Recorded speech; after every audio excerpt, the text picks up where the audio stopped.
আসসালামু আলাইকুম। আজকে আমি রান্না করেছিলাম তেহারি। তো তেহারি রান্না করার জন্য আমি নিয়েছিলাম আজকে মুরগির মাংস। এটা হচ্ছে খাসি মুরগির মাংস।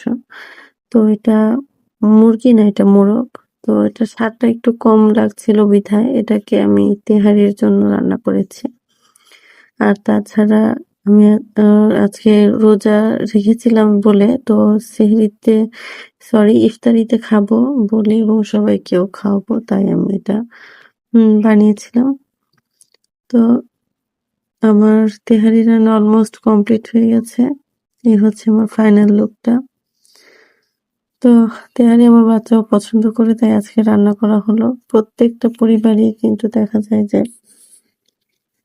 কেউ না কেউ কোনো কিছু খেতে বেশি পছন্দ করে, কেউ বিরিয়ানি লাভার, কেউ তেহারি লাভার। তো আমি আমার বাচ্চাকে এখন তেহারি খাওয়াই দিতেছি। ও নিজে খেতে পারে না, শুধু আমার হাতে খাওয়ার জন্য বসে থাকে। ওর বয়স এখনো 6, ও মাদ্রাসায় পড়ে। তো মাদ্রাসায় যেতেও কষ্ট হয়, পড়তে চায় না। দোয়া করবেন যাতে আমি ওকে ভালো কিছু আল্লাহর জন্য তৈরি করতে পারি। সালাদ ওর পছন্দ, তো সালাদও কেটেছিলাম। তো আস্তে আস্তে করে ওকে অল্প অল্প করে দিচ্ছিলাম, বেশি বড় দিলেও খেতে পারে না। নরম মাংস দেখে নিয়েছিলাম, রানের মাংস বলে একটু নরম থাকে, তাই সবাই ভালো থাকবেন। আসসালামু আলাইকুম।